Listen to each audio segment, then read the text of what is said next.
FBI going down after huge Vegas shooting scandal. They've been busted in by cop who couldn't hide it anymore. When someone loses a family member, the only decent thing to do is offer your help, if such a thing is possible. Traditionally, food is brought to the family's home, and in the case of high-profile events, like mass shootings, sometimes large businesses like airlines or casket companies will offer their services for free to try and relieve some of the worry associated with the death. Law enforcement and local government also commonly offer grief counseling or even get victims' families in touch with one another after questioning so that those affected can mourn with others who understand their pain. Because law enforcement has to interview witnesses and family members of victims, it often feels like old wounds being opened. The idea that they would violate the trust given to them by exploiting victims or their families. But that's just what the FBI is suspected of doing. According to True Pundit, the FBI passed along the personal information of Las Vegas shooting victims and their families to a law firm looking to make a buck off of the victims, their families, and any businesses that could possibly be held responsible. The story, which originated at Wayne Allen Root, tells of a law enforcement agency gone amok,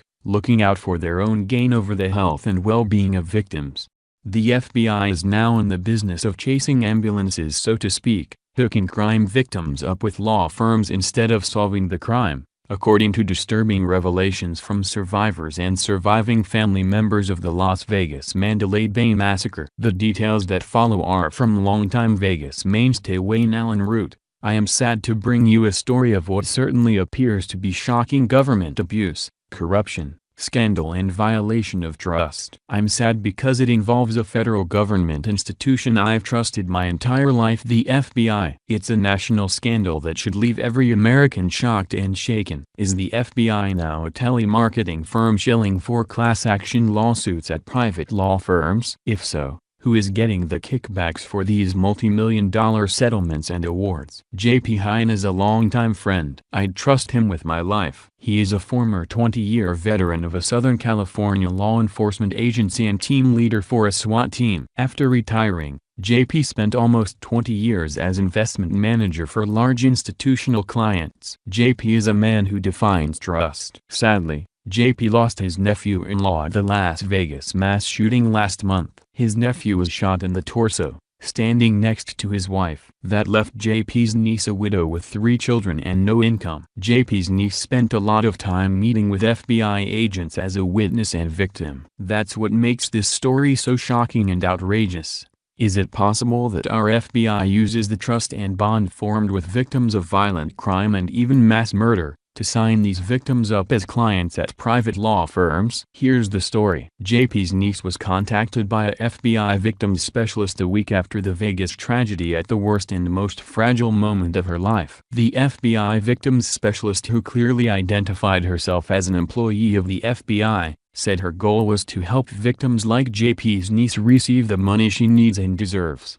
She asked this grieving widow to sign a form and send it back to get the process started quickly. The form sent by an employee of the trusted FBI was a contract to join a class action lawsuit against MGM and Mandalay Bay. Worst of all, it was a contract with 2 private law firms in Las Vegas and Los Angeles. There is no mistake, or miscommunication, or he said, she said here. I've seen the contract sent by the FBI to this widow. The FBI, or certainly this FBI employee, is clearly soliciting clients, the victims of the worst mass murder in U.S. history, for a private law firm. J.P. Hine called the L.A. office of the FBI and it was confirmed that employees of the FBI are in fact soliciting clients of the Vegas mass murder to these private law firms. The FBI agent on duty saw nothing wrong with this. He strongly suggested J.P. have his niece speak only to the FBI victims specialist. I called a man I'd consider an authority on the FBI. James Kallstrom is the former assistant FBI director. He was clearly rattled by these revelations.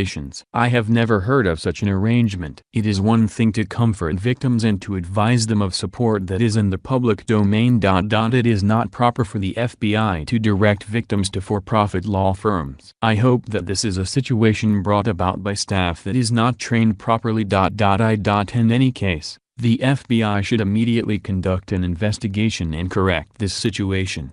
There's a fine line between interests being aligned and just pushing an emotionally fragile person for your own personal gain. Unfortunately, the FBI seems to have crossed that line in the case of the Las Vegas shooting. Every person affected by that horrible tragedy deserves our utmost concern and respect. For the law enforcement that those people trusted to not have the respect for their privacy that an online retailer would have, is an egregious invasion, and one that should be prosecuted. Perhaps the agents in charge of this information dump can use the names of those law firms themselves, to fend off the big trouble that should be coming their way.